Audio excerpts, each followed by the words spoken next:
Good morning my dear students. ਅੱਜ ਅਸੀਂ ਕਰਨ ਜਾ ਰਹੇ ਹਾਂ revision of April and May syllabus 9th class ਦੀ। ਬੇਟਾ 9ਵੀਂ ਕਲਾਸ ਦੇ ਬਾਈ ਮੰਥਲੀ ਪੇਪਰ ਦੀ ਤਿਆਰੀ ਅਸੀਂ ਕਿੱਦਾਂ ਕਰਨੀ ਹੈ ਉਹਦਾ ਅੱਜ ਇੱਕ ਓਵਰਵਿਊ ਮੈਂ ਤੁਹਾਨੂੰ ਦੇਣ ਜਾ ਰਹੀ ਹਾਂ। So let us start revision of April and May syllabus 9th class science.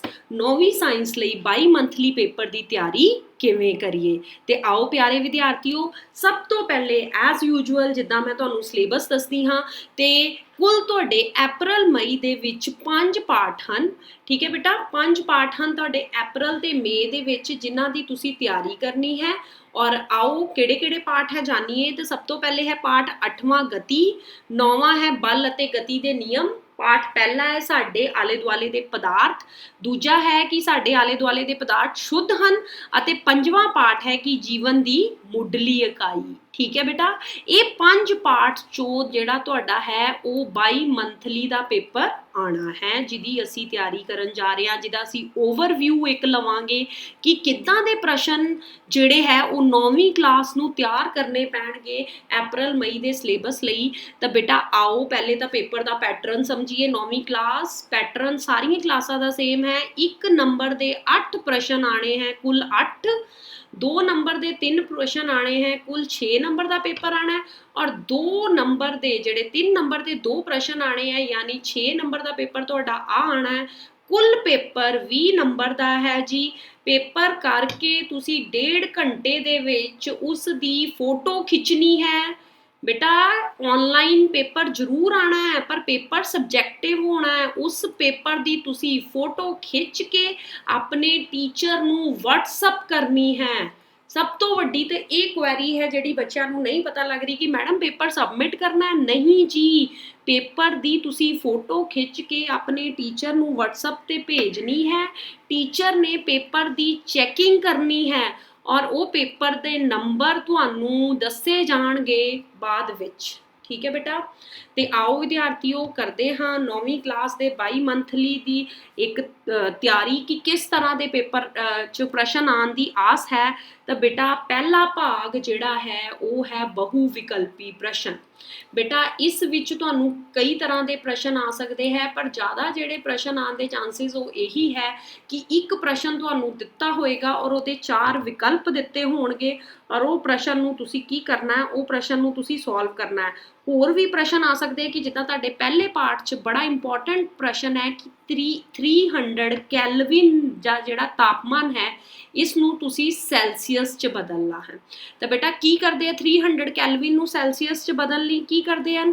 ਜੇ 300 ਕੈਲਵਿਨ ਹੈ ਤਾਂ ਉਹਨੂੰ ਸੈਲਸੀਅਸ 'ਚ ਬਦਲਣਾ ਹੈ ਤਾਂ ਕੀ ਕਰਾਂਗੇ ਜੀ 300 - 273 ਡਿਗਰੀ ਸੈਲਸੀਅਸ ਤੇ ਤੁਹਾਡਾ ਉੱਤਰ ਕੀ ਆ ਜਾਏਗਾ 300 - 273 ਤੁਹਾਡਾ ਉੱਤਰ ਆ ਜਾਏਗਾ 27 ਡਿਗਰੀ ਸੈਲਸੀਅਸ। ਇਸੇ ਤਰ੍ਹਾਂ ਦਾ ਜਿਹੜਾ ਦੂਜਾ ਪਾਰਟ ਹੈ ਇਹ ਕੁਐਸਚਨ 1 ਨੰਬਰ 'ਚ ਆਉਣ ਦੀ ਪੂਰੀ ਉਮੀਦ ਹੈ ਕਿ ਜਿੱਦਾਂ 250 ਡਿਗਰੀ ਸੈਲਸੀਅਸ ਹੈ ਇਸ ਨੂੰ ਅਸੀਂ ਕੈਲਵਿਨ 'ਚ ਬਦਲਣਾ ਹੈ ਤੇ ਇਹਦੇ ਲਈ ਆਪਾਂ ਕੀ ਕਰਾਂਗੇ ਬੇਟਾ। ਠੀਕ ਹੈ ਨਾ, ਇਹ ਇੱਦਾਂ ਦੇ ਪ੍ਰਸ਼ਨ ਆਉਣ ਦੀ ਜਿਹੜੀ ਹੈ ਉਹ ਤੁਹਾਡੀ ਉਮੀਦ ਹੈ ਪੂਰੀ। ਅੱਛਾ ਬੇਟਾ ਉਲਟਾ ਕਰੋਗੇ ਤੁਸੀਂ ਹੈ ਨਾ, 250 ਡਿਗਰੀ ਸੈਲਸੀਅਸ ਤੇ ਨੂੰ ਅਗਰ ਕੈਲਵਿਨ 'ਚ ਬਦਲਣਾ ਹੈ ਤਾਂ ਫਿਰ ਕੀ ਕਰੋਗੇ। ਫਿਰ ਕੀ ਕਰੋਗੇ ਇਹਦੇ ਲਈ ਬੇਟਾ, ਇਹਦੇ 'ਚ ਤੁਸੀਂ ਜਮਾ ਕਰੋਗੇ 273 ਨੂੰ। ਠੀਕ ਹੈ ਨਾ, ਤੁਸੀਂ ਜਮਾ ਕਰੋਗੇ। ਠੀਕ ਹੈ ਬੇਟਾ, ਕਿੱਦਾਂ, ਜਿੱਦਾਂ ਮੈਂ ਤੁਹਾਨੂੰ ਕਹਾਂ ਕਿ ਅਗਰ ਆਪਾਂ 250 ਨੂੰ ਕੈਲਵਿਨ 'ਚ ਬਦਲਣਾ ਹੈ ਤੇ ਇਸ 'ਚ 273 ਤੁਸੀਂ ਜਮਾ ਕਰ ਦੋਗੇ। ਇਹ ਤੁਹਾਡਾ ਕੀ ਹੋ ਜਾਏਗਾ ਕੈਲਵਿਨ। ਠੀਕ ਹੈ, ਜਮਾ ਕਰੋ ਜੀ। ਠੀਕ ਹੈ, 12 ਤੇ 1 ਹੰਸਲ ਤੇ ਇਹ ਆ ਗਿਆ ਤੁਹਾਡਾ 523 ਕੈਲਵਿਨ। ਠੀਕ ਹੈ ਬੇਟਾ, ਇਦਾਂ ਤੁਸੀਂ ਦੋਨਾਂ ਤਰ੍ਹਾਂ ਦੇ ਪ੍ਰਸ਼ਨ ਕਰ ਸਕਦੇ ਹੋ। ਹੋਰ ਇਸ ਪਾਠ ਚੋਂ ਆਉਣ ਦੀ ਪ੍ਰਸ਼ਨ ਦੀ ਕੀ ਉਮੀਦ ਹੈ ਕਿ ਜਿੱਦਾਂ ਕੋਈ ਵੀ ਤਾਪਮਾਨ ਦਿੱਤਾ ਹੈ, ਇਸ ਤਾਪਮਾਨ ਤੇ ਪਾਣੀ ਦੀ ਭੌਤਿਕ ਅਵਸਥਾ ਕੀ ਹੋਏਗੀ। ਮੰਨ ਲਓ ਤੁਹਾਨੂੰ ਤਾਪਮਾਨ ਦਿੱਤਾ ਹੈ 25 ਡਿਗਰੀ ਸੈਲਸੀਅਸ ਤਾਂ ਇਸ ਟਾਈਮ ਪਾਣੀ ਦੀ ਭੌਤਿਕ ਅਵਸਥਾ ਕੀ ਹੋਏਗੀ, ਦ੍ਰਵ ਹੋਏਗੀ ਜੀ, ਹਨਾ। ਹੋਰ ਪੁੱਛਿਆ ਜਾ ਸਕਦਾ ਕਿ 0 ਡਿਗਰੀ ਸੈਲਸੀਅਸ ਤੇ ਪਾਣੀ ਦੀ ਅਵਸਥਾ ਕਿੱਦਾਂ ਹੋਏਗੀ, ਠੋਸ ਵੀ ਹੋ ਸਕਦੀ ਹੈ ਅਤੇ ਦ੍ਰਵ ਵੀ ਹੋ ਸਕਦੀ ਹੈ ਨਾ, gaseous into the solid and solid into. ਤੇ 100 ਡਿਗਰੀ ਸੈਲਸੀਅਸ ਤੇ ਕੀ ਹੋਏਗੀ, ਦ੍ਰਵ ਵੀ ਹੋ ਸਕਦੀ ਹੈ ਅਤੇ ਗੈਸ ਵੀ ਹੋ ਸਕਦੀ ਹੈ। ਕਿਉਂ, ਕਿਉਂਕਿ ਤੁਹਾਨੂੰ ਪਤਾ ਕਿ 100 ਡਿਗਰੀ ਸੈਲਸੀਅਸ ਤੇ ਜਿਹੜਾ ਪਾਣੀ ਹੈ ਉਹ ਗੈਸ 'ਚ ਬਦਲ ਜਾਂਦਾ ਹੈ। ਠੀਕ ਹੈ ਬੇਟਾ, ਤੇ ਐਦਾਂ ਤੁਸੀਂ ਇਹ ਪ੍ਰਸ਼ਨ ਕਰ ਸਕਦੇ ਹੋ। ਦੂਜੇ ਪਾਰਟ 'ਚ 1 ਨੰਬਰ ਦੇ ਪ੍ਰਸ਼ਨ ਬਹੁਤ ਇੰਪੋਰਟੈਂਟ ਹੈ ਕਿ ਸ਼ੁੱਧ ਪਦਾਰਥ ਤੋਂ ਤੁਸੀਂ ਕੀ ਸਮਝਦੇ ਹੋ। 1 ਨੰਬਰ 'ਚ ਮਤਲਬ ਡੈਫੀਨੇਸ਼ਨਸ ਆ ਸਕਦੀਆਂ ਬੇਟਾ, ਠੀਕ ਹੈ ਨਾ, ਕਿ ਸ਼ੁੱਧ ਪਦਾਰਥ ਦੀ ਡੈਫੀਨੇਸ਼ਨ ਆ ਸਕਦੀ ਹੈ, ਬਹੁਤ ਇੰਪੋਰਟੈਂਟ ਹੈ। ਡੈਫੀਨੇਸ਼ਨ ਤੁਹਾਨੂੰ ਕੋਈ ਵੀ ਆ ਸਕਦੀ ਹੈ, ਇਸ ਲਈ ਡੈਫੀਨੇਸ਼ਨਾਂ ਨੂੰ ਤੁਸੀਂ 1 ਨੰਬਰ ਦੇ ਹਿਸਾਬ ਦੇ ਨਾਲ ਤਿਆਰ ਕਰ ਲੈਣਾ। ਅੱਛਾ, ਦੂਜੇ ਜਿਹੜਾ ਪਾਰਟ ਹੈ ਉਹ 'ਚ ਬੜੇ ਇੰਪੋਰਟੈਂਟ ਪ੍ਰਸ਼ਨ ਹੈ ਮੈਂ ਦੇਖੇ। नो डाउट कि मैं 9वीं ਨੂੰ नहीं पढ़ा रही इस साल, पर यू नो कि प्रश्न ਜਿਹੜੇ ਇੰਪੋਰਟੈਂਟ ਹੈ ਉਹ ਹਰ ਵਾਰੀ ਇੰਪੋਰਟੈਂਟ ਹੈ। ਜਿੱਦਾਂ ਕਿ ਪੁੱਛਿਆ ਜਾ ਸਕਦਾ ਹੈ ਕਿ ਲੈਟ ਅਸ ਕਲੀਅਰ ਇਨ ਦਿਸ, ਕਿ ਪੁੱਛਿਆ ਜਾ ਸਕਦਾ ਤੁਹਾਨੂੰ ਕਿ ਜਿੱਦਾਂ ਹੁਣ ਦੁੱਧ ਦਾ ਮੱਖਣ ਬਣਨਾ ਹੈ ਨਾ, ਦੁੱਧ ਦਾ ਜਿਹੜਾ ਹੈ ਉਹ ਮੱਖਣ ਬਣ ਜਾਂਦਾ ਹੈ, ਇਹ ਕਿਹੜੀ ਵਿਧੀ ਹੈ। ਤਾਂ ਤੁਸੀਂ ਬੜੇ ਆਸਾਨੀ ਨਾਲ ਇਹਦਾ ਉੱਤਰ ਦੇ ਸਕਦੇ ਹੋ ਕਿ ਇਹ ਕਿਹੜੀ ਵਿਧੀ ਹੈ। ਇਹ ਅਪਕੇਂਦਰਨ ਵਿਧੀ ਹੈ। ਕਿਹੜੀ ਵਿਧੀ ਹੈ? ਅਪਕੇਂਦਰਨ ਵਿਧੀ ਹੈ। ਐਦਾਂ ਹੀ ਤੁਹਾਨੂੰ ਕੋਈ ਹੋਰ ਵੀ ਪ੍ਰਸ਼ਨ ਪੁੱਛਿਆ ਜਾ ਸਕਦਾ ਹੈ, ਸਮੁੰਦਰ ਦੇ ਪਾਣੀ ਤੋਂ ਨਮਕ ਬਣਾਉਣਾ, ਤੇ ਉਹ ਤੁਸੀਂ ਕਹੋਗੇ ਵਾਸ਼ਪੀਕਰਨ ਹੈ। ਬੇਟਾ ਮਤਲਬ ਕਾਫੀ ਕੁਐਸਚਨ ਹੈ। ਜਿਹੜਾ 5th ਕੁਐਸਚਨ ਹੈ ਜੀਵਨ ਦੀ ਮੁੱਢਲੀ ਇਕਾਈ, ਇਹ 'ਚ ਸਭ ਤੋਂ ਇੰਪੋਰਟੈਂਟ ਜਿਹੜਾ ਕੁਐਸਚਨ 1 ਨੰਬਰ 'ਚ ਆਪਾਂ ਕਹਿੰਦੇ ਆ ਕਿ ਜਿਹੜਾ ਪੁੱਛਿਆ ਜਾ ਸਕਦਾ ਹੈ, ਉਹ ਪੁੱਛਿਆ ਜਾ ਸਕਦਾ ਹੈ ਕਿ ਸੈੱਲ ਦੀ ਖੋਜ ਕਿਸਨੇ ਕੀਤੀ, ਕਿਵੇਂ ਕੀਤੀ। ਸੈੱਲ ਦੀ ਖੋਜ ਤੁਹਾਨੂੰ ਪਤਾ ਕਿੰਨੇ ਕੀਤੀ, ਬਹੁਤ ਇੰਪੋਰਟੈਂਟ, ਰੋਬਰਟ ਹੁੱਕ ਨੇ। ਸੈੱਲ ਦੀ ਖੋਜ ਕਿੰਨੇ ਕੀਤੀ? ਰੋਬਰਟ ਹੁੱਕ ਨੇ। ਤੇ ਕਿਹੜੀ ਈਸਵੀ 'ਚ ਕੀਤੀ ਸੀ? 1665 ਈਸਵੀ 'ਚ, ਠੀਕ ਹੈ ਬੇਟਾ, 1665 ਈਸਵੀ 'ਚ ਰੋਬਰਟ ਹੁੱਕ ਨੇ ਕੀਤੀ, ਠੀਕ ਹੈ। ਉਸ ਤੋਂ ਬਾਅਦ ਪੁੱਛਿਆ ਜਾ ਸਕਦਾ ਹੈ ਕਿ ਸੈੱਲ ਨੂੰ ਜੀਵਨ ਦੀ ਸੰਰਚਨਾਤਮਕ ਅਤੇ ਕਿਰਿਆਤਮਕ ਇਕਾਈ ਕਿਉਂ ਕਹਿੰਦੇ ਹਨ। ਕਿਉਂ ਕਹਿੰਦੇ ਹਨ ਬੇਟਾ? ਕਿਉਂਕਿ ਸਾਰੀਆਂ ਮੁੱਖ ਕਿਰਿਆਵਾਂ ਜਿਹੜੀਆਂ ਸਾਡੀਆਂ ਹੈਗੀਆਂ ਉਹ ਸੈੱਲ ਦੇ ਕਰਕੇ ਹੁੰਦੀਆਂ। ਕਿਹੜੀਆਂ ਹੁਣ ਮੁੱਖ ਕਿਰਿਆਵਾਂ ਮੈਂ ਕਹਿਤਾ, ਕਿਹੜੀਆਂ? ਸਾਹ ਲੈਣਾ ਸਭ ਤੋਂ ਜਿਹੜੀ ਸਾਡੀ ਐਦਾਂ ਵੀ ਤੁਸੀਂ 1 ਨੰਬਰ 'ਚ ਲਿਖ ਦੋਗੇ ਕਿ ਮੁੱਖ ਕਿਰਿਆਵਾਂ ਸੈੱਲ ਕਰਕੇ ਹੁੰਦੀਆਂ, ਕਿੱਦਾਂ? ਸਾਹ ਲੈਣਾ। ਹੋਰ ਕਿਹੜਾ ਤੁਹਾਡਾ? ਮਲ ਤਿਆਗ, ਹੈ ਨਾ, ਮਲ ਤਿਆਗ। ਹੋਰ ਪਰਿਵਹਨ, ਠੀਕ ਹੈ, ਪਰਿਵਹਨ, ਠੀਕ ਹੈ। ਐਦਾਂ ਦੀਆਂ ਸਾਰੀਆਂ ਜਿਹੜੀ ਪਰਿਵਹਨ ਤੇ ਹੋਰ ਕੋਈ ਵੀ ਵਿਧੀ, ਜਿਹੜੀ ਕੋਈ ਵੀ ਕਿਰਿਆ ਹੈ ਤੁਹਾਡੀ ਸੈੱਲ ਦੇ ਨਾਲ ਹੁੰਦੀ ਹੈ। ਅੱਗੇ ਬੇਟਾ ਗੱਲ ਕਰਨਾ ਚਾਹੁੰਦੀ ਹਾਂ ਕਿ 1 ਨੰਬਰ 'ਚ ਕੁਐਸਚਨ ਆ ਸਕਦਾ ਹੈ ਕਿ ਤੁਸੀਂ ਜਿਹੜਾ ਇਹ ਹੈ ਗੋਲਜੀ ਕਾਇਆਵਾਂ ਦਾ ਨਾ ਹੋਣ ਦਾ ਸੈੱਲ ਤੇ ਜੀਵਨ ਦਾ ਕੀ ਅਸਰ ਪਵੇਗਾ। ਜੇਕਰ ਪਲਾਜ਼ਮਾ ਝਿੱਲੀ ਫਟ ਜਾਵੇ, ਟੁੱਟ ਜਾਵੇ ਤਾਂ ਕੀ ਹੋਵੇਗਾ। ਬੇਟਾ ਜੇ ਪਲਾਜ਼ਮਾ ਝਿੱਲੀ ਫਟ ਜਾਏ ਜਾਂ ਟੁੱਟ ਜਾਏ ਤਾਂ ਸੈੱਲ ਜਿਹੜਾ ਹੈ ਉਹ ਮਰ ਜਾਂਦਾ ਹੈ। ਬਾਕੀ ਜਿਹੜਾ 8ਵਾਂ ਪਾਰਟ ਤੁਹਾਡਾ ਗਤੀ, very important part, very important physics ਦਾ ਪੋਰਸ਼ਨ ਹੈ ਇਹ। ਤੇ ਬੇਟਾ ਇਹ 'ਚ ਤੁਹਾਨੂੰ ਸਭ ਤੋਂ ਪਹਿਲੇ ਤਾਂ 1 ਨੰਬਰ 'ਚ ਜਿਹੜੇ ਕੁਐਸਚਨ ਹੈ ਉਹ ਜਸਟ ਇੱਕ ਸਹੀ ਗਲਤ ਵੀ ਪੁੱਛਿਆ ਜਾ ਸਕਦਾ ਹੈ ਕਿ ਵਿਸਥਾਪਨ ਲਈ ਕਿਹੜਾ ਕਥਨ ਸਹੀ ਹੈ। ਇਹ ਸਿਫਰ ਨਹੀਂ ਹੋ ਸਕਦਾ। ਵਿਸਥਾਪਨ ਜਿਹੜਾ ਹੈ ਇਹ ਸਿਫਰ ਨਹੀਂ ਹੋ ਸਕਦਾ। ਤਾਂ ਤੁਸੀਂ ਸਿਫਰ ਮਤਲਬ 0 ਨਹੀਂ ਹੋ ਸਕਦਾ, 0 ਨਹੀਂ ਹੋ ਸਕਦਾ। ਤਾਂ ਤੁਸੀਂ ਲਿਖ ਸਕਦੇ ਹੋ ਕਿ ਗਲਤ, ਕਿ ਇਹ ਗਲਤ ਹੈ ਨਾ, ਕਿ ਇਹ 0 ਹੋ ਸਕਦਾ ਹੈ, ਠੀਕ ਹੈ ਬੇਟਾ। ਇਦਾਂ ਦੇ ਕੁਐਸਚਨ ਪੁੱਛੇ ਜਾ ਸਕਦੇ। 1 ਨੰਬਰ ਦੀ ਗੱਲ ਕਰ ਰਹੀ ਹਾਂ ਮੈਂ ਹਜੇ ਸਿਰਫ, ਠੀਕ ਹੈ। ਬਾਕੀ 2 ਨੰਬਰ ਦੇ 3 ਨੰਬਰ ਦਾ ਨੂਮੈਰੀਕਲ ਪੋਰਸ਼ਨ ਇਸ ਪਾਰਟ ਦਾ ਇੰਨਾ ਕਿ ਇੰਪੋਰਟੈਂਟ ਹੈ ਗਤੀ ਦਾ ਕਿ ਇਹਦਾ ਜਿਹੜਾ ਕੁਐਸਚਨ ਆਏਗਾ ਨੂਮੈਰੀਕਲ ਆਏਗਾ। 9th ਚੈਪਟਰ ਵੀ ਕੁਝ ਇਹਦੇ ਰਿਲੇਟਡ ਹੈ ਤੇ ਤੁਸੀਂ ਉੱਥੇ ਵੀ ਜੜਤਾ ਦੇ ਤੁਹਾਨੂੰ ਪ੍ਰਸ਼ਨ ਪੁੱਛੇ ਜਾ ਸਕਦੇ ਹਨ, ਪਰ ਉਹ ਵੀ 2 ਨੰਬਰ ਦੇ ਹਨ। ਕਿ ਜੇ ਤੁਸੀਂ 1 ਨੰਬਰ 'ਚ ਪੁੱਛੋ ਤਾਂ ਇਹ ਪੁੱਛਿਆ ਜਾ ਸਕਦਾ ਕਿ ਰਬੜ ਦੀ ਗੇਂਦ ਅਤੇ ਉਸਦੇ ਆਕਾਰ, ਜੇ ਤੁਸੀਂ ਕਹੋ ਕਿ ਕਿਹਦੀ ਜੜਤਾ ਜ਼ਿਆਦਾ ਹੈ, ਕਿਸ ਦੀ ਜੜਤਾ ਜ਼ਿਆਦਾ ਹੈ। ਇਹ 9ਵੇਂ ਪਾਠ ਦਾ ਪ੍ਰਸ਼ਨ ਹੈ, ਜੜਤਾ ਜ਼ਿਆਦਾ ਹੈ। ਤੇ ਪੁੱਛਿਆ ਜਾ ਸਕਦਾ ਹੈ ਕਿ ਕਿਸ ਦੀ ਜੜਤਾ ਜ਼ਿਆਦਾ ਹੈ। ਤੇ ਇਹਦੇ ਵਿੱਚ ਆਪਾਂ ਡਿਸਕਸ ਕਰ ਸਕਦੇ ਇੱਕ ਰਬੜ ਦੀ ਗੇਂਦ ਦੀ ਜਾਂ ਉਸੇ ਆਕਾਰ ਦੇ ਪੱਥਰ ਦੀ। ਤਾਂ ਤੁਹਾਨੂੰ ਪਤਾ ਹੈ ਕਿ ਪੱਥਰ ਦੀ ਜੜਤਾ ਜਿਹੜੀ ਹੈ ਉਹ ਜ਼ਿਆਦਾ ਹੋਏਗੀ। ਫਿਰ ਪੁੱਛਿਆ ਜਾ ਸਕਦਾ ਹੈ ਕਿ ਇੱਕ ਸਾਈਕਲ ਦੀ ਜਾਂ ਇੱਕ ਰੇਲ ਗੱਡੀ ਦੀ। ਤੇ ਤੁਹਾਨੂੰ ਪਤਾ ਹੈ ਕਿ ਰੇਲ ਗੱਡੀ ਦੀ ਜਿਹੜੀ ਜੜਤਾ ਹੈ ਉਹ ਜ਼ਿਆਦਾ ਹੋਏਗੀ। ਬੇਟਾ ਕਈ ਵਾਰੀ ਨਾ ਇਹਨਾਂ ਪਾਠਾਂ ਚੋਂ ਨਾ ਨੂਮੈਰੀਕਲਸ ਦੇ ਕੁਐਸਚਨ ਤਾਂ ਆਉਂਦੇ ਆ ਸਿੰਪਲ ਇਹ ਵੀ 1 ਨੰਬਰ 'ਚ ਆ ਸਕਦੇ ਆ। ਡੈਫੀਨੇਸ਼ਨਾਂ ਬਹੁਤ ਇੰਪੋਰਟੈਂਟ ਹੈ। ਜੜਤਾ ਕੀ ਹੈ ਜੀ, ਠੀਕ ਹੈ। ਉਸ ਤੋਂ ਬਾਅਦ ਨਿਊਟਨ ਦਾ ਪਹਿਲਾ ਨਿਯਮ ਪੁੱਛਿਆ ਜਾ ਸਕਦਾ ਹੈ ਤੁਹਾਨੂੰ, ਦੂਜਾ ਪੁੱਛਿਆ ਜਾ ਸਕਦਾ ਹੈ, ਤੀਜਾ ਪੁੱਛਿਆ ਜਾ ਸਕਦਾ ਹੈ ਨਾ। ਨਿਊਟਨ ਦਾ ਪਹਿਲਾ ਨਿਯਮ ਕੀ ਹੈ, ਨਿਊਟਨ ਦਾ ਤੀਜਾ ਨਿਯਮ ਕੀ ਹੈ, ਦੂਜਾ ਕੀ ਹੈ। ਇਹ ਚਾਰਾਂ ਦੀ ਡੈਫੀਨੇਸ਼ਨ ਤਿੰਨਾਂ ਦੀ ਤੁਸੀਂ ਯਾਦ ਕਰ ਲੈਣੀ ਹੈ। ਕਿ ਜੜਤਾ ਦਾ ਨਿਯਮ ਲਿਖੋ। ਜੜਤਾ ਦਾ ਨਿਯਮ ਕੀ ਹੈ? ਕਿਸੇ ਵਸਤੂ ਦੀ ਜਿਹੜੀ ਅਯੋਜਕਤਾ ਹੁੰਦੀ ਹੈ ਜਿਸ ਕਾਰਨ ਵਸਤੂ ਬਿਨਾਂ ਕਿਸੇ ਬਾਹਰੀ ਬਲ ਤੋਂ ਆਪਣੇ ਵਿਰਾਮ ਅਵਸਥਾ ਤੇ ਗਤੀ ਦੀ ਦਿਸ਼ਾ ਨਹੀਂ ਬਦਲ ਸਕਦੀ।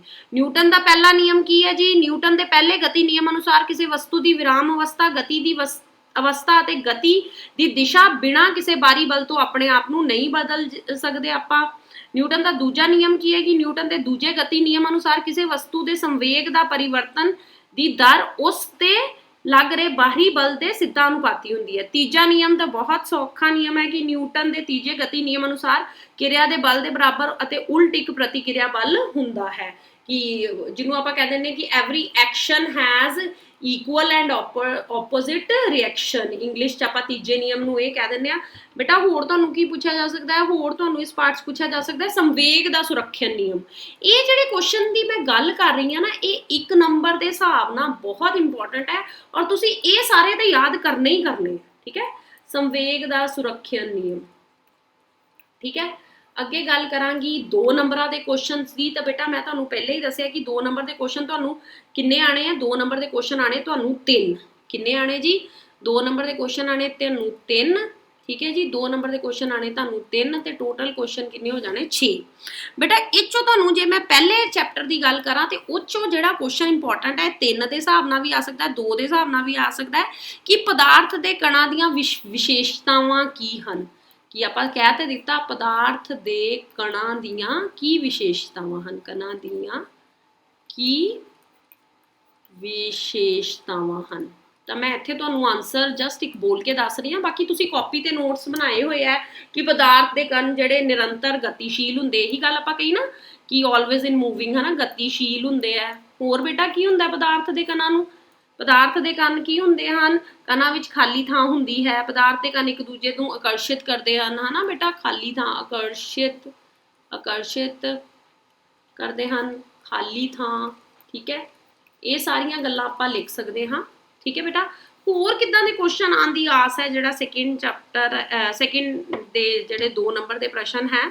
ਤਾਂ ਬੇਟਾ ਕੋਈ ਵੀ ਕੁਐਸਚਨ ਤੁਹਾਨੂੰ ਆ ਸਕਦਾ ਹੈ ਕਿ ਵਾਯੂਮੰਡਲੀ ਗੈਸਾਂ ਨੂੰ ਦਰਵ ਵਿੱਚ ਪਰਿਵਰਤਨ ਕਰਨ ਲਈ ਕੋਈ ਵਿਧੀ ਸੁਝਾਓ। ਗਰਮੀਆਂ ਵਿੱਚ ਸਾਨੂੰ ਕਿਸ ਕਿਸਮ ਦੇ, ਆ ਵੀ ਕੁਐਸਚਨ ਬਹੁਤ ਇੰਪੋਰਟੈਂਟ ਹੈ, ਗਰਮੀਆਂ ਵਿੱਚ ਸਾਨੂੰ ਇਹ ਫਾਈਨਲ 'ਚ ਬਹੁਤ ਆਉਂਦਾ ਹੈ, ਗਰਮੀਆਂ ਵਿੱਚ ਸਾਨੂੰ ਕਿਸ ਕਿਸਮ ਦੇ ਕੱਪੜੇ ਪਹਿਨਣੇ ਚਾਹੀਦੇ ਹੈ। ਕਿ ਔਰ ਬੱਚੇ ਇੱਥੇ ਵੀ ਕਨਫਿਊਜ਼ ਹੋ ਜਾਂਦੇ ਆ ਕਿ ਇਹ ਬਹੁਤ ਈਜ਼ੀ ਹੈ, ਕਿਸ ਕਿਸਮ ਦੇ ਕੱਪੜੇ ਪਹਿਨਣੇ ਚਾਹੀਦੇ ਹਨ ਗਰਮੀਆਂ 'ਚ ਨਾ, ਸਾਨੂੰ ਕਿਸ ਕਿਸਮ ਦੇ ਕੱਪੜੇ ਜਿਹੜੇ ਹੈ ਉਹ ਪਹਿਨਣੇ ਚਾਹੀਦੇ ਹਨ, ਕੱਪੜੇ ਪਹਿਨਣੇ ਜਿਹੜੇ ਹੈ ਚਾਹੀਦੇ ਹਨ ਬੇਟਾ। ਤੇ ਇਹਦਾ ਉੱਤਰ ਕੀ ਹੈ? ਗਰਮੀਆਂ 'ਚ ਸਾਨੂੰ ਸੂਤੀ ਕੱਪੜੇ ਪਹਿਨਣੇ ਚਾਹੀਦੇ, ਕਿਉਂਕਿ ਸੂਤੀ ਕੱਪੜੇ ਪਸੀਨਾ ਸੋਖ ਲੈਂਦੇ ਹਨ ਤੇ ਪਸੀਨੇ ਨੂੰ ਵਾਸ਼ਪਿਤ ਕਰਦੇ ਹਨ। ਬੇਟਾ ਇਹ ਸਾਰੀਆਂ ਗੱਲਾਂ ਲਿਖਣੀਆਂ। ਪਹਿਲੇ ਗੱਲ ਤੇ ਤੁਸੀਂ ਲਿਖਣਾ ਪਸੀਨਾ, 2 ਨੰਬਰ ਲੈਣੇ ਆ ਨਾ ਤੁਸੀਂ। ਪਸੀਨਾ ਸੋਖ ਲੈਂਦੇ ਨੇ, ਉਹਨੂੰ ਵਾਸ਼ਪਿਤ ਕਰ ਦਿੰਦੇ ਨਾ। ਪਸੀਨਾ ਸੋਖ ਕੇ ਕਿੱਥੇ ਜਾਂਦਾ ਹੈ? ਵਾਸ਼ਪਿਤ ਹੋ ਜਾਂਦਾ ਹੈ ਅਤੇ ਉਸ ਤੋਂ ਬਾਅਦ ਸਾਡੇ ਸਰੀਰ ਨੂੰ ਠੰਡਾ ਰੱਖਦੇ ਆ। ਓਬਵੀਅਸ ਹੈ ਜਦੋਂ ਪਸੀਨਾ ਸੁੱਕਦਾ ਤਾਂ ਸਾਡਾ ਸਰੀਰ ਜਿਹੜਾ ਹੈ ਉਹ ਠੰਡਾ ਮਹਿਸੂਸ ਕਰਦਾ ਹੈ। ਦੂਜੇ ਪਾਰਟ ਦੀ ਕਰਾਂਗੀ ਗੱਲ ਤਾਂ 2 ਨੰਬਰ ਦਾ ਜਿਹੜਾ ਦੂਜੇ ਪਾਰਟ 'ਚੋਂ ਕੁਐਸਚਨ ਆ ਸਕਦਾ ਉਹ ਆ ਸਕਦਾ ਹੈ ਸਮਅੰਗੀ ਮਿਸ਼ਰਣ ਅਤੇ ਬਿਕਮ ਅੰਗੀ ਮਿਸ਼ਰਣ 'ਚ ਅੰਤਰ। ਸਮਅੰਗੀ ਮਿਸ਼ਰਣ ਅਤੇ ਜਿਹੜਾ ਬਿਕਮ ਅੰਗੀ ਮਿਸ਼ਰਣ ਜਿਹੜਾ ਹੈ ਉਹਨਾਂ ਦੋਨਾਂ ਵਿੱਚ ਅੰਤਰ, ਠੀਕ ਹੈ। ਬਹੁਤ ਇੰਪੋਰਟੈਂਟ ਹੈ ਤੇ ਇਹਦੇ ਮੇਨ ਪੁਆਇੰਟਸ ਤੁਹਾਨੂੰ ਦੱਸਣ ਜਾ ਰਹੀ ਹਾਂ ਬੇਟਾ। ਸਮਅੰਗੀ ਮਿਸ਼ਰਣ ਜਿਹੜਾ ਹੁੰਦਾ ਹੈ, ਇਸ ਮਿਸ਼ਰਣ ਦੀ ਬਣਾਵਟ ਇੱਕ ਸਮਾਨ ਹੁੰਦੀ ਹੈ ਤੇ ਬਿਕਮ ਅੰਗੀ ਦੀ ਜਿਹੜੀ ਮਿਸ਼ਰਣ ਦੀ ਬਣਾਵਟ ਹੈ ਇੱਕ ਸਮਾਨ ਨਹੀਂ ਹੁੰਦੀ। ਉਸ ਤੋਂ ਬਾਅਦ ਗੱਲ ਕਰਾਂਗੇ ਤਾਂ ਇਸ ਦੇ ਅੰਸ਼ ਆਪਸ ਵਿੱਚ ਚੰਗੀ ਤਰ੍ਹਾਂ ਘੁਲੇ ਹੁੰਦੇ ਹਨ, ਸਮਅੰਗੀ ਦੇ ਤੇ ਬਿਕਮ ਅੰਗੀ ਦੇ ਕੀ ਹੈ, ਆਪਸ 'ਚ ਚੰਗੀ ਤਰ੍ਹਾਂ ਨਹੀਂ ਘੁਲੇ ਹੁੰਦੇ। ਮਿਸ਼ਰਣ ਦੇ ਅੰਸ਼ ਵੱਖ-ਵੱਖ ਨਹੀਂ ਵਿਖਾਈ ਦਿੰਦੇ, ਜਦਕਿ ਇਹਦੇ ਬਿਕਮ ਅੰਗੀ ਦੇ ਵੱਖ-ਵੱਖ ਦਿਖਾਈ ਦਿੰਦੇ ਹਨ। ਮਤਲਬ ਇਦਾਂ ਦੇ ਕੁਐਸਚਨ 2 ਨੰਬਰ ਦੇ ਆਉਣ ਦੇ ਤੁਹਾਨੂੰ ਉਮੀਦ ਹੈ। ਬਾਕੀ ਇਹਦੇ 'ਚੋਂ 2 ਡੈਫੀਨੇਸ਼ਨਸ ਵੀ ਆ ਸਕਦੀਆਂ, ਜਿੱਦਾਂ ਕੋਲਾਈਡ ਦੀਆਂ, ਸ਼ੁੱਧ ਪਦਾਰਥ ਦੀਆਂ, ਸੰਤ੍ਰਿਪਤ ਘੋਲ ਦੀਆਂ, ਨਿਲੰਬਨ ਦੀਆਂ, ਹੈ ਨਾ। ਡੈਫੀਨੇਸ਼ਨਸ ਤੁਸੀਂ ਮੇਨ ਦੇਖ ਲਓ ਕਿਹਦੀਆਂ ਆ ਸਕਦੀਆਂ 2 ਨੰਬਰ 'ਚ। ਕੋਲਾਈਡ ਦੀ ਡੈਫੀਨੇਸ਼ਨ ਬਹੁਤ ਇੰਪੋਰਟੈਂਟ ਹੈ ਬੇਟਾ, ਠੀਕ ਹੈ। ਕੋਲਾਈਡ ਦੀ ਡੈਫੀਨੇਸ਼ਨ ਆ ਸਕਦੀ ਹੈ। ਉਸ ਤੋਂ ਬਾਅਦ ਤੁਹਾਨੂੰ ਸ਼ੁੱਧ ਪਦਾਰਥ ਦੀ ਡੈਫੀਨੇਸ਼ਨ ਆ ਸਕਦੀ ਹੈ। ਇਹ 2 ਇਕੱਠੀਆਂ ਆ ਜਾਣਗੀਆਂ 2 ਨੰਬਰ 'ਚ, 1 ਨੰਬਰ 'ਚ ਤੇ 1 ਆਏਗੀ ਨਾ, 2 ਨੰਬਰ 'ਚ 2 ਆ ਜਾਣਗੀਆਂ, ਠੀਕ ਹੈ ਬੇਟਾ। ਇੱਕ ਹੋਰ ਇੱਥੇ ਕੁਐਸਚਨ ਬਹੁਤ ਇੰਪੋਰਟੈਂਟ ਹੈ, ਉਹ 3 ਨੰਬਰ 'ਚ ਆਉਣ ਦੀ ਆਸ ਹੈ, ਆਪਾਂ ਉੱਥੇ ਡਿਸਕਸ ਕਰਾਂਗੇ। ਹੁਣ ਤੁਸੀਂ ਆ ਜਾਓ ਜੀ 5ਵੇਂ ਪਾਰਟ 'ਚ 2 ਨੰਬਰ ਦਾ ਕੁਐਸਚਨ ਕੀ ਆ ਸਕਦਾ ਹੈ। 5ਵੇਂ ਪਾਰਟ 'ਚ ਜਿਹੜਾ 2 ਨੰਬਰ ਦਾ ਕੁਐਸਚਨ ਹੈ ਉਹ 3 'ਚ ਵੀ ਆ ਸਕਦਾ ਹੈ ਤੇ 2 'ਚ ਵੀ ਆ ਸਕਦਾ। ਮੈਂ ਇੱਕ ਇੱਥੇ ਡਿਸਕਸ ਕਰ ਦਿੰਦੀ ਹਾਂ, ਇੱਕ ਅੱਗੇ ਡਿਸਕਸ ਕਰ ਦਾਂਗੀ।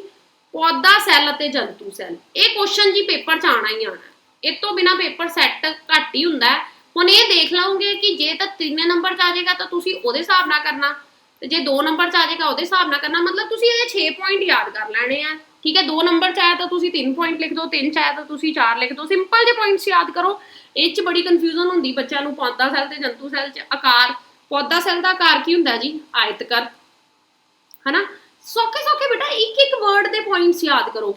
ਜੰਤੂ ਸੈੱਲ ਦਾ ਆਕਾਰ ਕੀ ਹੁੰਦਾ? ਜੰਤੂ ਸੈੱਲ ਦਾ ਆਕਾਰ ਕੀ ਹੁੰਦਾ? ਅੰਡਾਕਾਰ। ਠੀਕ ਹੈ, ਜੰਤੂ ਸੈੱਲ ਦਾ ਆਕਾਰ ਕੀ ਹੁੰਦਾ? ਅੰਡਾਕਾਰ। ਫਿਰ ਹੋਰ ਕੀ ਹੈ ਪੌਦਾ ਸੈੱਲ ਦਾ? ਪੌਦਾ ਸੈੱਲ ਰਸਦਾਨੀ ਵੱਡੀ ਹੁੰਦੀ ਹੈ, ਜੰਤੂਆਂ ਸੈੱਲ 'ਚ ਰਸਦਾਨੀ ਜਿਹੜੀ ਹੁੰਦੀ ਛੋਟੀ ਹੁੰਦੀ ਹੈ।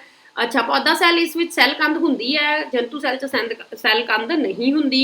ਇਸ ਵਿੱਚ ਕਲੋਰੋਪਲਾਸਟ ਹੁੰਦੇ ਪੌਦਾ ਸੈੱਲ 'ਚ, ਤੇ ਉਸ 'ਚ ਕਲੋਰੋਪਲਾਸਟ ਨਹੀਂ ਹੁੰਦੇ। ਇਸ ਵਿੱਚ ਜਿਹੜਾ ਹੈ ਸਟ੍ਰੈਸੋਮ ਹੁੰਦੇ ਹਨ, ਤਾਂ ਇਸ ਵਿੱਚ ਸਟ੍ਰੈਸੋਮ ਨਹੀਂ ਹੁੰਦੇ।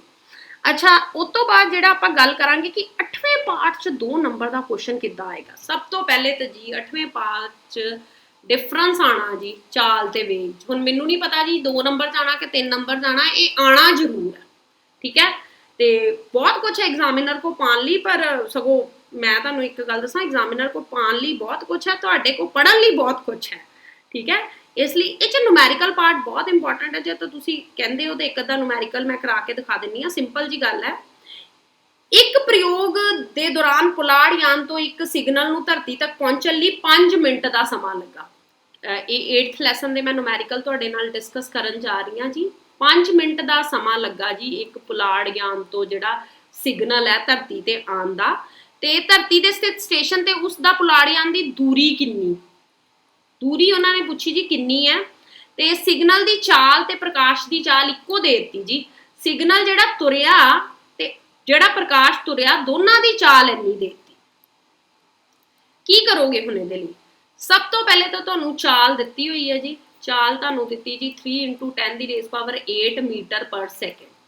ਉਸ ਤੋਂ ਬਾਅਦ ਤੁਹਾਨੂੰ ਕੀ ਕਹਿਤਾ? ਸਮਾਂ ਦੇਤਾ ਜੀ 5 ਮਿੰਟ। ਸਮਾਂ ਕਿੰਨਾ ਦੇਤਾ ਤੁਹਾਨੂੰ ਜੀ? 5 ਮਿੰਟ। ਠੀਕ ਹੈ, ਤੇ ਤੁਸੀਂ ਫਿਰ ਕੀ ਕਰ ਸਕਦੇ ਹੋ? ਸਭ ਤੋਂ ਪਹਿਲੇ ਤਾਂ ਮਿੰਟ ਨੂੰ ਸੈਕਿੰਡਾਂ 'ਚ ਬਦਲੋ। ਮਿੰਟ ਨੂੰ ਸੈਕਿੰਡ 'ਚ ਬਦਲ ਲਈ 5 × 60, ਤੇ ਇਹ ਹੋ ਗਏ ਤੁਹਾਡੇ 300 ਸੈਕਿੰਡ। ਠੀਕ ਹੈ, ਹੁਣ ਤੁਸੀਂ ਕੀ ਕੱਢਣਾ ਜੀ? ਚਾਲ ਤੁਹਾਨੂੰ ਦਿੱਤੀ ਹੋਈ ਹੈ, ਸਮਾਂ ਤੁਸੀਂ ਕੱਢ ਲਿਆ, ਦੂਰੀ ਤੁਸੀਂ ਕੱਢਣੀ ਕਿ ਕਿੰਨੀ ਦੂਰੀ ਤੇ ਸਿਗਨਲ ਉਹ ਪੁਲਾੜ ਜਿਹੜਾ ਸੀਗਾ ਯਾਨ ਸਥਿਤ ਸੀ। ਦੂਰੀ ਕੀ ਹੁੰਦਾ ਜੀ? ਸੌਰੀ, ਚਾਲ ਕੀ ਹੁੰਦਾ ਜੀ? ਚਾਲ ਕੱਢਣੀ ਨਾ ਆਪਾਂ, ਦੂਰੀ ਬਟਾ ਦੂਰੀ ਕੱਢਣੀ ਆਪਾਂ, ਤੇ ਚਾਲ ਕੀ ਹੁੰਦਾ ਜੀ? ਦੂਰੀ ਬਟਾ ਸਮਾਂ। ਤੇ ਹੁਣ ਤੁਸੀਂ ਦੂਰੀ ਕੱਢਣੀ ਹੈ, ਯਾਨੀ ਚਾਲ ਗੁਣਾ ਸਮਾਂ। ਠੀਕ ਹੈ, ਚਾਲ ਕਿੰਨੀ ਆ ਗਈ ਤੁਹਾਡੀ? ਚਾਲ ਆ ਗਈ ਜੀ ਤੁਹਾਡੀ ਆ ਗਈ ਇੱਥੇ, ਚਾਲ ਆ ਗਈ, ਅਸੀਂ ਚਾਲ ਕੱਢਣੀ ਦੂਰੀ ਬਟਾ ਸਮਾਂ। ਠੀਕ ਹੈ ਨਾ, ਤੇ ਇੱਥੇ ਸਾਡੇ ਮਲਟੀਪਲੀਕੇਸ਼ਨ ਹੋਣੀ ਸਿੰਪਲ, ਉਹ ਤੁਸੀਂ ਕਰ ਸਕਦੇ ਹੋ ਕਿ ਸਿੰਪਲ ਚਾਲ ਤੁਹਾਨੂੰ ਪਤਾ ਜੀ 3 × 10⁸, ਤੇ ਉਹਦੇ ਨਾਲ ਤੁਸੀਂ ਮਲਟੀਪਲਾਈ ਕਰ ਦਿਓ 300 ਸੈਕਿੰਡ ਨੂੰ, ਤੇ ਤੁਹਾਡਾ ਕੀ ਆ ਜਾਏਗਾ? 900, ਹੈ ਨਾ। 900 × 10⁸। ਮਤਲਬ ਇਦਾਂ ਦੇ ਨੂਮੈਰੀਕਲ ਤੁਹਾਨੂੰ ਇਹ 2 ਨੰਬਰ 'ਚ ਆ ਸਕਦੇ, 3 'ਚ ਆ ਸਕਦੇ ਆ। ਇਹ ਡਿਪੈਂਡ ਕਰਦਾ ਹੈ ਕਿ ਤੁਹਾਨੂੰ ਕਿੱਦਾਂ, ਮਤਲਬ ਕਿੰਨੇ ਨੰਬਰ ਦਾ ਕੁਐਸਚਨ ਹੈ, ਕੀ ਹਿਸਾਬ ਕਿਤਾਬ ਹੈ, 1 ਨੰਬਰ ਦਾ ਆਏਗਾ ਕਿ 2 ਨੰਬਰ ਦਾ ਆਏਗਾ ਕਿ 3 ਦਾ ਆਏਗਾ। ਠੀਕ ਹੈ ਨਾ, ਇੱਦਾਂ ਦੇ ਕੁਐਸਚਨ ਜਿਹੜੇ ਹੈਗੇ ਆ ਤੁਹਾਨੂੰ 2 ਨੰਬਰ ਦੇ ਵਿੱਚ ਆ ਸਕਦੇ ਹਨ। ਬੇਟਾ ਹੁਣ ਆਪਾਂ ਗੱਲ ਕਰਦੇ ਹਾਂ 3 ਨੰਬਰ ਦੇ ਪ੍ਰਸ਼ਨ। 3 ਨੰਬਰ ਦੇ ਕੁਐਸਚਨ ਕਿੱਦਾਂ ਦੇ ਆਉਣ ਦੇ ਜਿਹੜੇ ਹੈ ਉਹ ਉਮੀਦ ਹੈ। ਤੇ 3 ਨੰਬਰ ਦੇ ਕੁਐਸਚਨ 'ਚ ਸਭ ਤੋਂ ਜਿਹੜੀ ਗੱਲ ਭਾਗੀ 'ਚ ਸਭ ਤੋਂ ਪਹਿਲੇ ਤਾਂ 2 ਕੁਐਸਚਨ ਆਣੇ ਜੇ। ਐਗਜ਼ਾਮੀਨਰ ਕੋ ਪਾਉਣ ਲਈ ਮੇਰੀ ਗੱਲ ਉਹੀ ਸੁਣੋ ਕਿ ਬਹੁਤ ਕੁਛ ਹੈ, ਤੁਹਾਡੇ ਕੋਲ ਛੱਡਣ ਲਈ ਉਹਨਾਂ ਕੁਛ ਨਹੀਂ ਹੈ, ਕਿਉਂਕਿ ਸਭ ਕੁਛ ਇੰਪੋਰਟੈਂਟ ਹੈ। ਚੈਪਟਰਸ ਬਹੁਤ ਇੰਪੋਰਟੈਂਟ ਹੈ ਤੁਹਾਡੇ ਅਪ੍ਰੈਲ ਮਈ ਵਾਲੇ। ਡੈਫੀਨੇਸ਼ਨਸ ਨਾ ਚੰਗੀ ਤਰ੍ਹਾਂ ਕਰ ਲਿਓ ਸਾਰੇ ਚੈਪਟਰਸ ਦੀ। ਠੀਕ ਹੈ, ਨੂਮੈਰੀਕਲ ਬਹੁਤ ਚੰਗੀ ਤਰ੍ਹਾਂ ਕਰ ਲਿਓ। ਇੱਕ ਨੂਮੈਰੀਕਲ ਮੈਂ ਤੁਹਾਨੂੰ 3 ਨੰਬਰ ਦੇ ਹਿਸਾਬ ਨਾਲ ਕਰਾਉਣਾ ਚਾਹੁੰਦੀ ਹਾਂ। ਕੋਈ ਵੀ ਉੱਦਾਂ ਦਾ ਨੂਮੈਰੀਕਲ ਤੁਹਾਨੂੰ ਆ ਜਾਏਗਾ। ਠੀਕ ਹੈ ਨਾ, ਤੇ ਤੁਹਾਨੂੰ ਫਾਰਮੂਲੇ ਸਭ ਤੋਂ ਪਹਿਲੇ ਇਸ ਚੈਪਟਰ ਲਈ ਯਾਦ ਕਰਨੇ ਪੈਣੇ। ਆਉਂਦੇ ਤੁਹਾਨੂੰ ਫਾਰਮੂਲੇ? ਪ੍ਰਵੇਗ ਨਾਲ ਚੱਲ ਰਹੀ ਵਸਤੂ ਦੀ ਗਤੀ ਲਈ ਗਤੀ ਦੇ 3 ਸਮੀਕਰਨ ਲਿਖੋ। ਪਹਿਲੇ ਤਾਂ ਬੇਟਾ ਇਹ ਸਮੀਕਰਨਾਂ ਆਉਣਗੀਆਂ ਤੇ ਕੁਛ ਹੋਏਗਾ। 3 ਸਮੀਕਰਨਾਂ ਜਿਹੜੀਆਂ ਆਉਣਗੀਆਂ ਉਹ ਕੀ ਹੈ ਜੀ? v = u + at, ਤੇ ਅਗਲੀ ਸਾਡੀ ਕਿਹੜੀ ਹੈ ਜੀ? s = ut + ½ at², ਤੇ ਤੀਜੀ ਹੈਗੀ ਹੈ ਜੀ ਜਿਹੜੀ 2as, ਸੌਰੀ s ਕੈਪੀਟਲ ਹੀ ਆਣਾ ਨਾ, = v² - u²। ਹੁਣ ਇਹ ਤਿੰਨਾਂ 'ਚ v ਕੀ ਹੈ? v ਹੈਗਾ ਜੀ ਅੰਤਿਮ ਵੇਗ। v ਤੁਹਾਡਾ ਕੀ ਹੈਗਾ ਜੀ? ਅੰਤਿਮ ਵੇਗ। ਤੇ ਤੁਹਾਡਾ u ਕੀ ਹੈਗਾ ਜੀ? u ਤੁਹਾਡਾ ਆਰੰਭਿਕ ਵੇਗ ਹੈ, s ਹੈਗੀ ਤੈਅ ਕੀਤੀ ਦੂਰੀ, a ਹੈਗਾ ਪ੍ਰਵੇਗ ਤੁਹਾਡਾ। ਠੀਕ ਹੈ, ਤੇ ਜਿਹੜਾ t ਹੈਗਾ ਦੂਰੀ ਤੈਅ ਕਰਨ ਲਈ ਲੱਗਿਆ ਸਮਾਂ। ਇਹ ਤਿੰਨਾਂ ਨੂਮੈਰੀਕਲਸ ਜਾਂ ਤੇ ਸਿੱਧੇ ਆ ਸਕਦੇ, 3 ਸਮੀਕਰਨਾਂ ਲਿਖੋ, ਹਨਾ, ਜਾਂ ਇਹਨਾਂ ਤੇ ਰਿਲੇਟ ਨੂਮੈਰੀਕਲਸ ਤੁਹਾਨੂੰ ਕਰਨੇ ਹੀ ਪੈਣੇ। ਬੇਟਾ ਜਿਹੜੀ 9ਵੀਂ 10ਵੀਂ ਹੈ ਨਾ, ਉਹ 'ਚ ਤੁਸੀਂ ਨੂਮੈਰੀਕਲਸ ਤੋਂ ਬਿਨਾ ਅੱਗੇ ਨਹੀਂ ਵੱਧ ਸਕਦੇ। ਠੀਕ ਹੈ, ਇੱਕ ਤੁਸੀਂ ਚਾਲ ਅਤੇ ਵੇਗ 'ਚ ਅੰਤਰ ਕਰ ਲੈਣਾ ਇਸ ਚੈਪਟਰ ਦਾ, ਉਹ ਤਾਂ ਤੁਸੀਂ ਕਰੋਗੇ। ਇੱਕ ਇਹਨਾਂ ਤਿੰਨਾਂ ਫਾਰਮੂਲਿਆਂ ਤੇ ਬੇਸਡ ਨੂਮੈਰੀਕਲ ਕਰ ਲੈਣਾ। ਠੀਕ ਹੈ, ਇਹਨਾਂ ਤਿੰਨਾਂ ਫਾਰਮੂਲਿਆਂ ਤੇ ਬੇਸਡ ਤੁਸੀਂ ਜਿਹੜੇ ਹੈ ਉਹ ਨੂਮੈਰੀਕਲ ਕਰ ਲੈਣੇ। ਠੀਕ ਹੈ, ਬਾਕੀ ਰਹਿ ਗਿਆ ਜਿਹੜਾ ਤੁਹਾਡਾ ਲਾਸਟ ਲੈਸਨ ਹੈ ਜੜਤਾ, ਤੇ ਉੱਚ ਤੁਹਾਨੂੰ ਜੇ 3 ਨੰਬਰ ਦਾ ਚਾਂਸ ਆਉਣ ਦੀ ਲੋੜ ਹੈਗੀ, ਪ੍ਰਸ਼ਨ ਉੱਤਰ ਆਉਣ ਦੀ, ਤਾਂ ਉਹ 'ਚ ਤੁਹਾਡੇ ਉਹੀ ਪ੍ਰਸ਼ਨ ਉੱਤਰ ਜ਼ਿਆਦਾ ਆਉਣਗੇ। ਨਿਊਟਨ ਦਾ ਜਿਹੜਾ ਹੈ ਨਿਯਮ, ਨਿਊਟਨ ਦੇ ਤਿੰਨੋਂ ਨਿਯਮ, ਨਿਊਟਨ ਦੇ 3 ਨਿਯਮ ਬਹੁਤ ਇੰਪॉर्टेंट है भी, न्यूटन के तीनों नियम। ठीक है, और ये न्यूमेरिकल्स जरूर कर लेने। अच्छा, एक क्वेश्चन बड़ा इंपॉर्टेंट होंगे है, 2 नंबर च मेरे को स्किप हो गया 9वें लैसन का, मैंने एकदम याद आया कि किसी रुख दियां टाहनियां नूं तेजी नाल हिलाउण नाल कुछ पत्तियां झड़ जांदियां हन, क्यों? ठीक है ना, कि आपां कहने कि आपां किसी रुख दी, ये बेटा 2 मार्क्स का क्वेश्चन एक मेरे को रह गया तुहाडा, मैं वो एक्सप्लेन करना चाहनी हाँ कि किसी आपां रुख नूं है ना उहनूं हिलाने आ ਤੇ ਉਹਦੀਆਂ ਜਿਹੜੀਆਂ ਪੱਤੀਆਂ ਆ ਨਾ ਉਹ ਝੜ ਜਾਂਦੀਆਂ। ਕਿਉਂ ਝੜ ਜਾਂਦੀਆਂ? ਕਿਉਂ ਦੱਸੋ, ਕਿਹੜਾ ਨਿਯਮ ਲੱਗਾ ਇੱਥੇ? ਬੇਟਾ ਇੱਥੇ ਜਿਹੜਾ ਕਨਸੈਪਟ ਲੱਗਾ ਉਹ ਲੱਗਾ ਵਿਰਾਮ ਜੜਤਾ। ਠੀਕ ਹੈ, ਵਿਰਾਮ ਜੜਤਾ ਦਾ ਜਿਹੜਾ ਕਨਸੈਪਟ ਲੱਗਾ ਕਿ ਵਿਰਾਮ ਜੜਤਾ ਕਾਰਨ ਪੱਤੀਆਂ ਵਿਰਾਮ ਅਵਸਥਾ ਵਿੱਚ ਹੀ ਰਹਿਣ ਦੀ ਕੋਸ਼ਿਸ਼ ਕਰਦੀਆਂ ਹਨ, ਪਰ ਟਾਹਣੀਆਂ ਹਿਲਾਉਣ ਦੀ ਗਤੀ ਵਿੱਚ ਆ ਜਾਂਦੀਆਂ ਹਨ। ਇਸ ਤਰ੍ਹਾਂ ਪੱਤੀਆਂ ਵੱਖ ਹੋ ਜਾਂਦੀਆਂ ਹਨ। अच्छा, इस एक सेकंड क्वेश्चन होर बड़ा इंपॉर्टेंट है, जदों कोई गतिमान बस है वो की हुंदी है, अचानक रुक जाती है। की हो जाती है? रुक जाती है। तो तुसी अंडे जिहड़ा तुसी है अगे वल नूं झुकदे हो, अते जदों विराम अवस्था तो प्रवेरित हुंदी है तो पिछे वल डिगदे हो। इदां क्यों? अजिहा जड़ता कारण हुंदा है। सब तो पहले तो तुसी वर्ड लिख देना कि अजिहा कादे करके हुंदा है। अजिहा जड़ता करके हुंदा है, इनर्शिया करके हुंदा है। चलदी हुई बस विच असीं गति विच हुंदे हां, जदों बस अचानक रुकदी है तो असीं जड़ता दे कारण गति विच रहण दी कोशिश करदे होए अगे वल तकदे हां। ते जदों आपां गल करिए ओहदी कि इसे तरह जदों बस विराम अवस्था तो अचानक प्रवेरित हुंदी है तो असीं विराम जड़ता कारण विराम विच रहण दी कोशिश करदे होए पिछे वल डिगदे हां।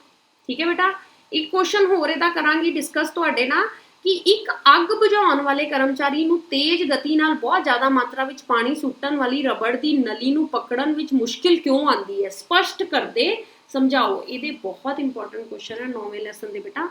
तो स्पष्ट करदे असीं समझाने आ कि पाइप विचों तेजी गति नाल पानी निकलण समय न्यूटन का तीजा नियम अनुसार बराबर मात्रा विच बल उल्ट दिशा विच लगाना पैंदा है। मैं तुहानूं न्यूटन का तीजा नियम दस्सिया सी ना, action is equal action having a equal and opposite reaction.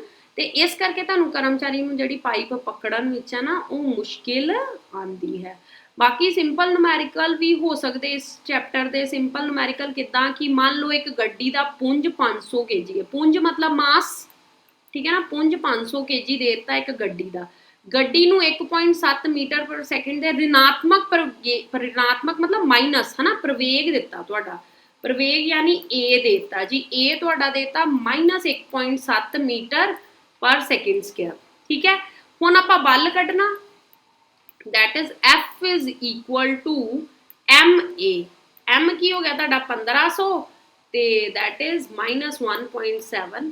ठीक है, ये हो गया तुहाडा -2550 न्यूटन। तुहानूं पता है जी जिहड़ा फोर्स है जां बल है उहदा यूनिट की है? न्यूटन।